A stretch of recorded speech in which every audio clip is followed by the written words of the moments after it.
Praise the lord. ನಮಗೆ ಕರ್ತನ ರಕ್ಷಕನಾಗಿರುವಂತಹ ಯೇಸು ಕ್ರಿಸ್ತರ ಅತಿ ಪರಿಶುದ್ಧವಾದ ನಾಮದಲ್ಲಿ ನಾನು ನಿಮ್ಮನ್ನು ವಂದಿಸ್ತಾ ಮತ್ತೊಂದು ಸಂದೇಶ ಜೊತೆ ನಾನು ನಿಮ್ಮ ಮುಂದೆ ಬಂದೇನೆ. ದೇವರ ಹಸ್ತವು ತಾನೇ ಕಳೆದ ದಿನವೆಲ್ಲ ನಿಮ್ಮನ್ನು ನನ್ನನ್ನು ಆತ್ಮಿಕವಾಗಿ ವಾಕ್ಯಗಳ ಮೂಲಕವಾಗಿ ಬಲಪಡಿಸಿ ಚೈತನ್ಯಗೊಳಿಸಿ ಜೊತೆಗಾರರಾಗಿ ನಡೆಸ್ತಿದ್ದಾರೆ. ವೈಯಕ್ತಿಕವಾಗಿ ನಮ್ಮ ಅವಶ್ಯಕತೆಗಳ ಅಗತ್ಯಗಳನ್ನ ಪೂರೈಸಿ ನಾವು ಕೈ ಇಟ್ಟು ಮಾಡ್ತಕ್ಕಂಥ ಕೆಲಸಗಳನ್ನ ಆಶೀರ್ವದಿಸಿ ಕಾದು ಪೋಷಿಸಿ ಜೊತೆಗಾರರಾಗಿದ್ದು ನಡೆಸ್ತಿರುವುದಕ್ಕಾಗಿ ದೇವರಿಗೆ ಸ್ತುತಿಯು ಘನವು ಮಹಿಮೆಯು ಸದಾ ಕಾಲವು ಸ್ವಂತವಾಗಿರಲಿ. ಆಮೇನ್.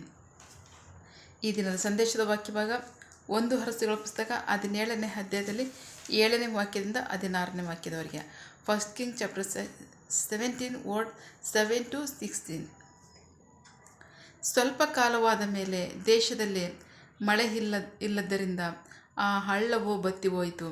ಯೆಹೋವನ ವಾಕ್ಯವು ಅವನಿಗೆ ಉಂಟಾಗಿ, ನೀನೆದ್ದು ಚೀದೋನಿಗೆ ಹೊಂದಿದ ಚಾರಿಪ್ತಾಕ್ಕೆ ಹೋಗಿ ಅಲ್ಲಿ ವಾಸವಾಗಿರು. ನಿನ್ನನ್ನು ಸಂರಕ್ಷಣೆ ಮಾಡಲು ಅಲ್ಲಿರುವ ಒಬ್ಬ ವಿಧವೆಗೆ ಆಜ್ಞಾಪಿಸಿದ್ದೇನೆ ಎಂದನು. ಹಾಗೆಯೇ ಅವನೆದ್ದು ಚಾರಿಪ್ತಾಕ್ಕೆ ಹೋಗಿ ಪಟ್ಟಣದ ಬಾಗಿಲ ಬಳಿಗೆ ಬಂದಾಗ ಅಲ್ಲಿ ಒಬ್ಬ ವಿಧವೆಯು ಕಟ್ಟಿಗೆಗಳನ್ನು ಹಾರಿಸಿಕೊಳ್ಳುತ್ತಾ ಇದ್ದಳು. ಅವನು ಅವಳನ್ನು ಕರೆದನು. ನೀನು ದಯಮಾಡಿ ನಾನು ಕುಡಿಯುವುದಕ್ಕೆ ಪಾತ್ರೆಯಲ್ಲಿ ಸ್ವಲ್ಪ ನೀರನ್ನು ತೆಗೆದುಕೊಂಡು ಬಾ ಎಂದನು. ಅವಳು ತೆಗೆದುಕೊಂಡು ಬರಲು ಹೋಗುತ್ತಿರುವಾಗ ಅವನು ಅವಳನ್ನು ಕರೆದು, ನೀನು ದಯಮಾಡಿ ನಿನ್ನ ಕೈಯಲ್ಲಿ ರೊಟ್ಟಿಯ ತುಂಡನ್ನು ನನಗೆ ತೆಗೆದುಕೊಂಡು ಬಾ ಎಂದನು. ಅದಕ್ಕೆ ಅವಳು, ನಿನ್ನ ದೇವರಾದ ಯೆಹೋವನ ಜೀವದಾಣೆ, ಮಡಕೆಯಲ್ಲಿ 1 ಹಿಡಿ ಹಿಟ್ಟು, ಕುಡಿಕೆಯಲ್ಲಿ ಸ್ವಲ್ಪ ಎಣ್ಣೆಯ ಹೊರತಾಗಿ ನನಗೆ ಬೇರೇನೂ ಇಲ್ಲ. ನಾನು ನನ್ನ ಪುತ್ರನು ಅದನ್ನು ತಿಂದು ಸತ್ತು ಹೋಗುವ ಹಾಗೆ ಅದನ್ನು ನನಗೂ ಅವನಿಗೂ ಸಿದ್ಧ ಮಾಡಲು 2 ಕಟ್ಟಿಗೆಗಳನ್ನು ಕೂಡಿಸಿಕೊಂಡಿದ್ದೇನೆ ಎಂದಳು. ಆಗ ಎಲೀಯನು ಅವಳಿಗೆ, ಭಯಪಡಬೇಡ, ನೀನು ಹೇಳಿದ ಪ್ರಕಾರವೇ ಮಾಡು. ಆದರೆ ಮೊದಲು ಅದರಲ್ಲಿ ನನಗೆ 1 ಚಿಕ್ಕ ರೊಟ್ಟಿಯನ್ನು ಮಾಡಿ ನನ್ನ ಬಳಿಗೆ ತೆಗೆದುಕೊಂಡು ಬಾ. ತರುವಾಯ ನಿನಗೂ ನಿನ್ನ ಮಗನಿಗೂ ಸಿದ್ಧ ಮಾಡಿಕೋ. ಏಕೆಂದರೆ ಯೆಹೋವನು ಭೂಮಿಯ ಮೇಲೆ ಮಳೆಯನ್ನು ಕೊಡುವವರೆಗೂ ಮಡಕೆಯಲ್ಲಿರುವ ಹಿಟ್ಟು ತೀರುವುದಿಲ್ಲ, ಕುಡಿಕೆಯಲ್ಲಿರುವ ಎಣ್ಣೆಯೂ ಮುಗಿಯುವುದಿಲ್ಲ ಎಂದು ಇಸ್ರಾಯೇಲಿನ ದೇವರಾದ ಯೆಹೋವನು ಹೇಳುತ್ತಾನೆ ಎಂದನು. ಆಮೇನ್. ಆಗ ಅವಳು ಹೋಗಿ ಎಲೀಯನ ಮಾತಿನ ಹಾಗೆಯೇ ಮಾಡಿದಳು. ಎಲೀಯನಿಗೂ ಆ ಮಹಿಳೆಗೂ ಆಕೆಯ ಮಗನಿಗೂ ಪ್ರತಿದಿನವೂ ಸಾಕಾಗಷ್ಟು ಆಹಾರವಿತ್ತು. ಯೆಹೋವನು ಎಲೀಯನ ಮುಖಾಂತರ ಹೇಳಿದ ವಾಕ್ಯದ ಪ್ರಕಾರವೇ ಮಡಕೆಯಲ್ಲಿರುವ ಹಿಟ್ಟು ತೀರದೆ ಕುಡಿಕೆಯಲ್ಲಿರುವ ಎಣ್ಣೆಯೂ ಮುಗಿಯದೇ ಇತ್ತು. ದೇವರಿಗೆ ಸ್ತೋತ್ರ. ನಾವು ವಾಕ್ಯ ಭಾಗ ನೋಡ್ತಾ ಇದ್ದೀವಿ ಪ್ರೀತಿದ ಮಕ್ಕಳೇ. 7ನೇ ವಾಕ್ಯ. ಆಗ ಸ್ವಲ್ಪ ಕಾಲವಾದ ಮೇಲೆ. ದೇವರಿಗೆ ಸ್ತೋತ್ರ. ಇಂದಿನ ವಾಕ್ಯದಲ್ಲಿ ಹೇಳುತ್ತೆ, ಎಲೀಯ ಪ್ರವಾದಿ ಆಹಾಬ ಅರಸನ ಮುಂದೆ ಒಂದು ಸವಾಲನ್ನು ಹಾಕ್ತಾನೆ. ದೇವರಿಗೆ ಸ್ತೋತ್ರ. ಆ ಕಾಲ ಬಹಳ ಭಕ್ತಿಯುನ್ನ ಕಾಲವಾಗಿತ್ತು. ಯಹೂದ ದೇಶವನ್ನು 2 ದೇಶವಾಗಿ ಇಸ್ರಾಯೇಲ್ ದೇಶವನ್ನು ಇಸ್ರಾಯೇಲ್ ಯಹೂದವಾಗಿ ಮಾಡಿಕೊಂಡ್ರು. ಅದಾದಮೇಲೆ ಇಸ್ರಾಯೇಲ್ ಹೋಗಿ ಇಸ್ರಾಯೇಲಲ್ಲಿ ಸಮರ್ಯ ಅಂತ ಮಾಡಿಕೊಂಡ್ರು. ಇಷ್ಟಾನುಸಾರವಾಗಿ ಆಳ್ತಂಥ ಕಾಲ. ದೇವರಿಗೆ ಭಕ್ತಿ ತೋರಿಸದೆ ಭಕ್ತಿಹೀನವಾಗಿ ಜನರು ತಮ್ಮ ಇಷ್ಟಾನುಸಾರವಾಗಿ ಜೀವಿಸಿದಂಥ ಕಾಲ. ಆ ಕಾಲದಲ್ಲಿ ಒಮ್ರಿಯ ಮಗನಾದಂತಹ ಆಹಾಬನು ಆಳ್ವಿಕೆ ಮಾಡುವಂಥ ಸನ್ನಿವೇಶದಲ್ಲಿ ಅವನು ಒಬ್ಬ ಅನ್ಯ ಸ್ತ್ರೀಯನ್ನು, ಅರಸನ ಮಗಳನ್ನು ವಿವಾಹ ಮಾಡಿಕೊಂಡಿರ್ತಾಳೆ. ಅವಳು ಸಂಪೂರ್ಣವಾಗಿ ದೇವರಿಗೆ ವಿರುದ್ಧವಾಗಿ ದೇಶದ ತುಂಬ ಬಲಿಪೀಠವನ್ನು ಕಟ್ಟಿಸ್ಕೊಂಡು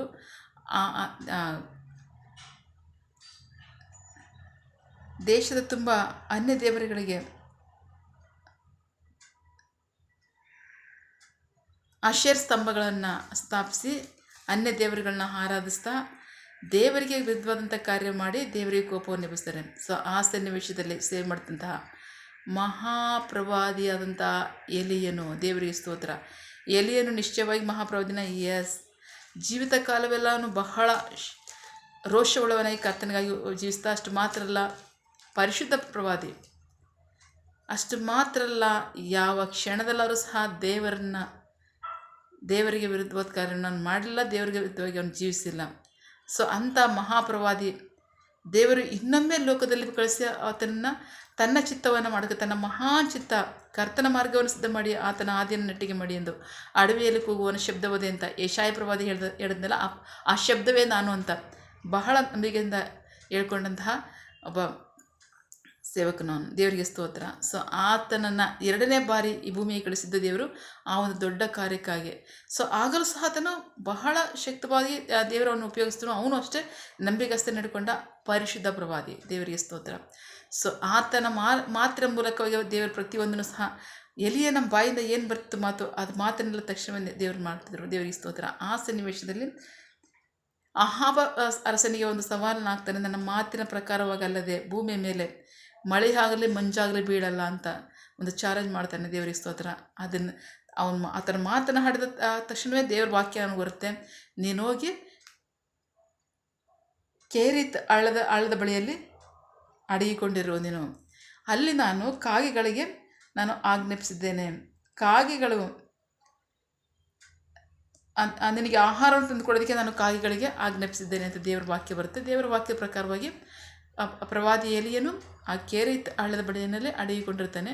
ಯಥಾ ಪ್ರಕಾರವಾಗಿ ಉದಯದಲ್ಲಿಯೂ ಸಂಜೆಯಲ್ಲೂ ಸಹ ಕಾಗೆಗಳು ಎಲಿಯನಿಗೆ ರೊಟ್ಟಿಯನ್ನು ಮಾಂಸವನ್ನು ತಂದು ಇಟ್ಟು ಹೋಗ್ತಾ ಇದ್ದಾವೆ. ದೇವರಿಗೆ ಸ್ತೋತ್ರ. ಸೊ ಆದರೆ ಆ ಕೇರಿತ್ ಹಳ್ಳದಲ್ಲಿ ಬರಗಾಲ ದೇಶದಲ್ಲಿ ಉಂಟಾದ ನಿಮಿತ್ತವಾಗಿ ನೀರು ಒಣಗೋಯ್ತು, ಹಳ್ಳ ಬತ್ತೋಯ್ತು, ಅವನಿಗೆ ಕುಡಿಯೋದಕ್ಕೆ ನೀರಿಲ್ಲದಾಗಾಯಿತು. ತಕ್ಷಣ ದೇವ್ರ ವಾಕ್ಯ ತಿರುಗಿ ಬರ್ತದೆ, ನೀನು ಹೋಗಿ ಚಾರಪ್ತಕ್ಕೆ ಹೋಗು, ಅಲ್ಲಿ ಒಬ್ಬ ವಿಧವೆಗೆ ನಿನ್ನ ಪೋಷಿಸೋದಕ್ಕೆ ನಾನು ಆಜ್ಞಾಪಿಸಿದ್ದೀನಿ. ದೇವರಿಗೆ ಸ್ತೋತ್ರ. ಬರಗಾಲ ದೇಶದಲ್ಲಿ ಘೋರ ಬರಗಾಲ, ಪ್ರವಾದಿ ನೋಡ್ತಿದ್ದಾನೆ, ದೇಶದಲ್ಲಿ ಘೋರ ಬರಗಾಲ ಉಂಟಾಯಿತು. ದೇವರಿಗೆ ಸ್ತೋತ್ರ. ಬರಗಾಲದಲ್ಲಿ ಜನಕ್ಕೆ ಆಹಾರ ಇಲ್ಲದಷ್ಟು ಬರಗಾಲ ಉಂಟಾಯಿತು. ಅಲ್ಲಿ ಒಬ್ಬ ವಿಧವೆ, ಬಹಳ ಆಕೆ ಭಕ್ತಿವಂತ ವಿಧವೆ. ಆ ವಿಧವೆ ಮಡಕೆಯಲ್ಲಿ ಸ್ವಲ್ಪವೇ ಹಿಟ್ಟಿದೆ, ಸ್ವಲ್ಪ ಮಾತ್ರವೇ ಎಣ್ಣೆ ಇದೆ, ಅದನ್ನು ಹೊರತುಪಡಿಸಿ ಬೇರೆ ಏನೂ ಇಲ್ಲ. ಅದರಲ್ಲಿ ನಾವು ರೊಟ್ಟಿಯನ್ನು ಮಾಡ್ಕೊಂಡು ತಿನ್ನೋದಕ್ಕೆ ಸೌದೆಯನ್ನು ಕಟ್ಟಿಗೆಯನ್ನು ಕುಡಿಸ್ಕೊಂಡು ಬರೋದಕ್ಕೆ ಅಂತ ಊರ ಹೊರಗೆ ಹೋಗಿದ್ದಾಳೆ. ಸೊ ಇದನ್ನು ಮಾಡಿ ತಿಂದುಕೊಂಡು ನಾವು ಸುತ್ತೋಗೋಣ. ಯಾಕೆಂದರೆ ದೇವರು ನಮಗೆ ಈ ದೇಶವೇ ಸಂಪೂರ್ಣ ಬರಗಾಲ ಆಗಿದೆ. ಈ ಘೋರ ಬರಗಾಲದಲ್ಲಿ ನಾವು ಆಹಾರ ನಮಗೆ ಸಿಗ್ತಾಯಿಲ್ಲ.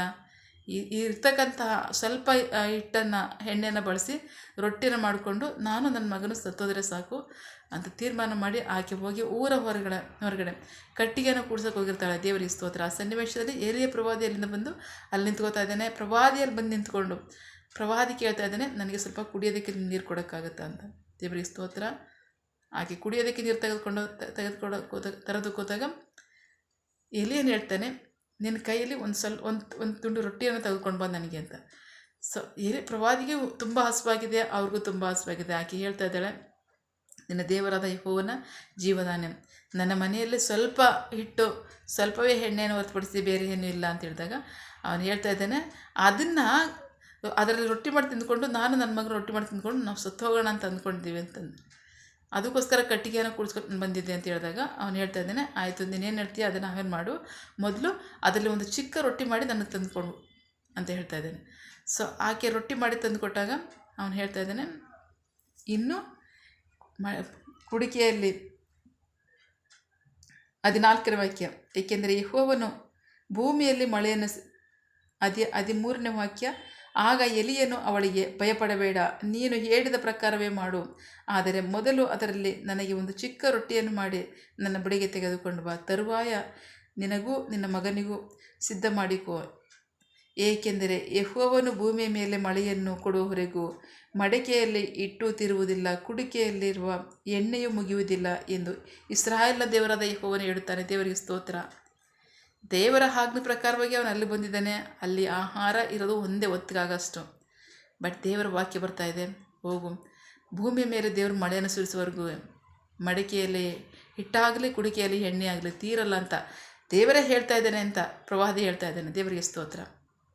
ಸೊ ಆಗ ಆಕೆ ಅದನ್ನೇ ಮಾಡ್ತಾ ಇದ್ದಾಳೆ. ದೇವರು ತನ್ನ ಸೇವಕನ ಮಾತನ್ನು ನೆಲೆಗೊಳ್ಳುವಂತೆ ಮಾಡ್ತಾ ಇದ್ದಾರೆ, ಅದನ್ನು ನಡೆಸುವಂತೆ ಮಾಡ್ತಾರೆ. ದೇವರಿಗೆ ಸ್ತೋತ್ರ. ಬಹಳ ಪ್ರಮುಖವಾದಂಥ ಒಂದು ಸಾಕ್ಷಿ, ಏಲಿ ಮಹಾಪ್ರವಾದಿ, ಪರಿಶುದ್ಧ ಪ್ರವಾದಿ. ದೇವರಿಗೆ ಸ್ತೋತ್ರ. ಆ ಮಹಾಪ್ರವಾದಿ ದೇವರಿಗೆ ಹೇಗೆ ಜೀವಿಸ್ತಂದರೆ, ದೇವರು ಅವನ ಮಾತಿನಲ್ಲಿ ಒಂದಾದರೂ ಬಿದ್ದೋಗಲಿಲ್ಲ, ಪ್ರತಿ ಮಾತನ್ನು ಸಹ ನೆರವೇರಿಸಿದ್ರು. ದೇವರಿಗೆ ಸ್ತೋತ್ರ. ಆಮೇನ್. ಯೇಸು ಕ್ರಿಸ್ತರು ಸಹ ಈ ಮಾತನ್ನು ತಮ್ಮ ಬೋಧನೆಯಲ್ಲಿ ಬಳಸ್ತಾ ಇದ್ದಾರೆ. ಇಸ್ರಾಯೇಲ್ ದೇಶದಲ್ಲಿ ಭಾಳಷ್ಟು ಜನ ವಿಧವೆಯರಿದ್ದರು, ಆದರೆ ದೇವರು ತನ್ನ ದಾಸನಾದಂತಹ ಮಹಾಪ್ರವಾದಿ ಏಲಿಯನನ್ನು ಚಾರಪ್ತದ ವಿಧಿಯ ಬಳಿಗೆ ಕಳಿಸ್ತಾ ಇದ್ದಾರೆ. ದೇವರಿಗೆ ಸ್ತೋತ್ರ. ಏಕೆಂದರೆ ಯಾರು ಈಗ ಅರಾಮಿನ ಅರಸನ ಸೇನಾಧಿಪತಿಯಾದಂತಹ ನಾಮಾನನು ಕುಷ್ಠರೋಗದಲ್ಲಿ ವಾಸಿಸಬೇಕಾದ್ರೆ ಅದನ್ನು ಹೇಳ್ತಾ ಇದ್ದಾರೆ ಯೇಸುಕ್ರಿಸ್ತರು. ಇಸ್ರಾಯೇಲ್ ದೇಶದಲ್ಲಿ ಎಷ್ಟೋ ಜನ ಕುಷ್ಠರೋಗಿಗಳಿದ್ದರು. ಆ ಕಾಲದಲ್ಲಿ ನಾಮಾನಿಗೆ ಮಾತ್ರ ಸ್ವಸ್ಥತೆ ಉಂಟಾಯಿತು ಅಂತ. ದೇವರಿಗೆ ಸ್ತೋತ್ರ. ನಾಮಾನನ್ನು ದೇವರನ್ನ ಹುಡುಕ್ದ, ಹಾಗಾಗಿ ದೇವರು ನಾಮಾನಿಗೆ ಸ್ವಸ್ಥತೆಯನ್ನು ಕೊಟ್ಟರು. ಚಾರಪ್ತ ವಿಧವೆ ದೇವರಿಗೆ ಭಯಭಕ್ತಿ ಒಳಗಿದ್ಲು, ಹಾಗಾಗಿ ಆಕೆಯನ್ನು ಪೋಷಿಸೋದಕ್ಕೋಸ್ಕರವಾಗಿ ದೇವರು ತನ್ನ ಪ್ರವಾದಿಯನ್ನು ಕಳಿಸಿ ಪ್ರವಾದಿಯ ಮಾತು ನಡೆಯುವಂತೆ ಮಾಡಿದ್ರು. ದೇವರಿಗೆ ಸ್ತೋತ್ರ. ಪ್ರೀತಿ ಇದ್ದ ಮಕ್ಕಳೇ, ಯೇಸುಕ್ರಿಸ್ತರು ಸಹ ನಮಗೆ ಬೋಧಿಸಿದ್ದಾರೆ. ದೇವರೇ, ನಮ್ಮ ಅನುದಿನದ ಆಹಾರವನ್ನು ಇವತ್ತು ಸಹ ನಮಗೆ ದಯಪಾಲಿಸು, ಅನುಗ್ರಹಿಸು ಅಂತ ನೀವು ಪ್ರಾರ್ಥನೆ ಮಾಡಬೇಕು ಅಂತ. ದೇವರಿಗೆ ಸ್ತೋತ್ರ. ಅದ್ಭುತವಾದ ಪ್ರಾರ್ಥನೆಯನ್ನು ನಾವೆಲ್ಲರೂ ಪ್ರಾರ್ಥನೆ ಮಾಡ್ತೀವಲ್ವ. ದೇವರು ನಮಗೇನಾದರೂ ಕೊರತೆ ಇಟ್ಟಿದ್ದಾರೆ ಅಥವಾ ಯಾವುದಾದ್ರೂ ನಮ್ಮ ಅನುದಿನದ ಅವಶ್ಯಕತೆಗಳಿಗೆ ಯಾವತ್ತಾದರೂ ತೊಂದರೆ ಕೊಟ್ಟಿದ್ದಾರೆ? ಖಂಡಿತ ಇಲ್ಲ. ನಂಬಿಗಸ್ತರಾಗಿ ಪೋಷಿಸ್ತಿದ್ದಾರೆ. ದೇವರಿಗೆ ಸ್ತೋತ್ರ. ವಾಕ್ಯ ಹೇಳುತ್ತೆ, ಪ್ರಾಯದ ಸಿಂಹವಾದರೂ ಸಹ ಹಸಿದರೂ ಹಸಿಯಬಹುದು, ಆದರೆ ಯೆಹೋವನನ್ನು ಹುಡುಕುವವರಿಗೆ ಯಾವ ಮೇಲುಗಳ ಕೊರತೆ ಇರಲ್ಲ ಅಂತ. ದೇವರಿಗೆ ಸ್ತೋತ್ರ. ಸೊ ಪ್ರಾಯದ ಸಿಂಹ ಅದಕ್ಕೋಸ್ಕರ ಹಸಿಯುತ್ತೆ, ಆಹಾರಕ್ಕೋಸ್ಕರ ಕೊರತೆಯಿಂದ ಹಸಿದಾದರೂ ಹಸಿಬಹುದು. ಬಟ್ ಯೆಹೋವನನ್ನು ಹುಡುಕುವವರಿಗೆ ಆತನು ಯಾವತ್ತೂ ಸಹ ಆಹಾರದ ಕೊರತೆಯನ್ನು ಕೊಡಲ್ಲ ಅಂತ. ದೇವರಿಗೆ ಸ್ತೋತ್ರ. ಚಾರಪ್ತ ವಿಧವೆಯನ್ನು ಪೋಷಿಸಿದಂಥ ದೇವರು ನಂಬಿಗಸ್ತರಾಗಿ ನಮ್ಮನ್ನೆಲ್ಲರನ್ನು ಪೋಷಿಸಿದ್ದಾರಲ್ಲ. ಆಮೇನ್. ಸೊ ಹಾಗಾಗಿ ಪರಿಸ್ಥಿತಿ ಏನೇ ಆಗಿರಲಿ ದೇವರನ್ನ ಹುಡ್ಕೋಣ, ನಂಬಿಗಸ್ತರಾಗಿ ದೇವರಿಗೆ ವಿಧೇಯರಾಗೋಣ. ಕರ್ತನು ತನ್ನ ವಾಕ್ಯವನ್ನು ಎಂದಿಗೂ ಸಹ ಅದನ್ನು ಸುಳ್ಳು ಮಾಡೋಕ್ಕೆ ಬಿಡಲ್ಲ, ಅದನ್ನು ನೆರವೇರಿಸುವಂಥದ್ದಾಗಿರುತ್ತೆ. ನನ್ನ ಬಾಯಿಂದ ಹೊರಟ ಮಾತು ನನ್ನ ಇಷ್ಟಾರ್ಥವನ್ನು ಪೂರೈಸಿ ನನ್ನ ಉದ್ದೇಶವನ್ನು ಕೈಗೂಡಿಸಿದ ಹೊರತು ಅದು ವ್ಯರ್ಥವಾಗಿ ನನ್ನ ಬಳಿಗೆ ಹಿಂದಿರುಗಿ ಬರಲ್ಲ ಅಂತ ಹೇಳ್ತಾರೆ. ದೇವರಿಗೆ ಸ್ತೋತ್ರ. ಸೊ ಹಾಗಾಗಿ ನಂಬಿಗಸ್ತರಾಗಿ ವಾಕ್ಯಕ್ಕೆ ವಿಧೇಯರಾಗಿರಿ, ವಾಕ್ಯದ ಆಶೀರ್ವಾದಗಳನ್ನು ಸ್ವಂತ ಮಾಡ್ಕೊಳ್ಳಿ. ಆಮೇನ್. ಪ್ರಾರ್ಥಿಸಿಕೊಳ್ಳೋಣ. ಸಕಲ ಸೃಷ್ಟಿಕರ್ತನೆ, ಸರ್ವಾಧಿಕಾರಿಯೇ, ಸಾರ್ವಭೌಮನೇ, ಉನ್ನತನೇ, ಮಹೋನ್ನತನೇ, ಮಹಾಪರಿಶುದ್ಧನೇ, ಪ್ರೀತಿ ಸ್ವರೂಪನೇ, ನೀತಿವಂತ ನ್ಯಾಯಾಧಿಪತಿಯೇ, ಸೇನಾಧೀಶ್ವರನೇ ಇರುವಾತನೇ, ಸರ್ವವ್ಯಾಪಿಯೇ, ಸಪಾ ಇದನ್ನು ವಾಕ್ಯಗಳ ಮೂಲಕವಾಗಿ ನಮ್ಮ ಸಂಗಡ ಮಾತಾಡುವಂಥ ನಿಮ್ಮ ಪ್ರೀತಿಗಾಗಿ ನಂಬಿಗಸ್ಗೆ ನಿಮಗೆ ಸ್ತೋತ್ರ. ಚಾರಿತ್ರ್ಯ ವಿಧವೆ ಆಕೆ ಭಯಭಕ್ತಿಯಾಗಿ ಉಳ್ಳವಳಾಗಿಯೂ ನಿಮ್ಮನ್ನು ಹುಡುಕುವವಳಾಗಿದ್ಲು. ಕರ್ತನೇ ಸಪ ಆಕೆಯನ್ನು ಪೋಷಿಸೋದಕ್ಕೋಸ್ಕರವಾಗಿ ನೀವು ನಿಮ್ಮ ದಾಸನಾದಂಥ ಮಹಾಪ್ರವಾದಿ ಏಲಿಯನನ್ನೇ ಕಳಿಸ್ಕೊಟ್ರಿ. ಸಪ ಯಾರು ನಿಮ್ಮನ್ನು ಹುಡುಕುವವರಿದ್ದಾರೋ ನೀವು ಅವ್ರನ್ನ ಪೋಷಿಸುವವರಾಗಿದ್ದೀರಾ. ನಿಮ್ಮ ಸಹಾಯ, ನಿಮ್ಮ ರಕ್ಷಣೆ, ನಿಮ್ಮ ಆದರಣೆ, ನಿಮ್ಮ ಸ್ವಸ್ಥತೆ, ನಿಮ್ಮ ಸೌಖ್ಯ ಅವರಿಗೆ ಅನುಗ್ರಹಿಸೋರಾಗಿದ್ದೀರಾ. ಅದಕ್ಕಾಗಿ ಸ್ತೋತ್ರ. ಆಮೇನ್. ನಂಬಿಗಸ್ತರಾಗಿ ನಿನ್ನ ಜನರು ನಿನ್ನ ವಾಕ್ಯಕ್ಕೆ ವಿಧೇಯರಾಗಿ ನಿನ್ನ ವಾಕ್ಯದ ಆಶೀರ್ವಾದಗಳನ್ನ ಸ್ವಂತ ಮಾಡ್ಕೊಳ್ಳಿ. ಆಮೇನ್. ನಿಮಗೆ ಮಹಿಮೆ ಆಗಲಿ, ನಿಮ್ಮ ಜನರಿಗೆ ಆಶೀರ್ವಾದವಾಗಲಿ. ಆಮೇನ್. ನಿನ್ನ ಜನರು ಕೈ ಮಾಡ್ತಕ್ಕಂಥ ಕೆಲಸವನ್ನು ಆಶೀರ್ವದಿಸು, ಅವರ ಅಗತ್ಯಗಳನ್ನ ಪೂರೈಸು, ಕೊರತೆಗಳನ್ನ ನೀಗಿಸು. ಆಮೇನ್.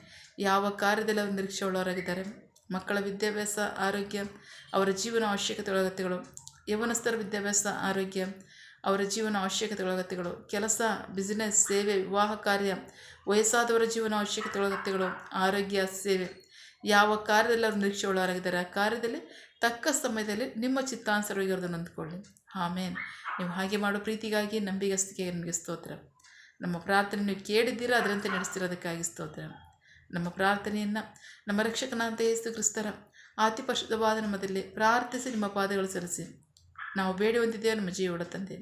ಆಮೇನ್. God bless you all. ದೇವರು ತಾನೇ ಇದನ್ನು ವಾಕ್ಯಗಳ ಮೂಲಕವಾಗಿ ನಮ್ಮ ಸಂಗಡ ಮಾತನಾಡಿದ್ದಾರೆ, ನಮ್ಮನ್ನು ಆಶೀರ್ವದಿಸಿದ್ದಾರೆ. ಆಮೇನ್. All the best.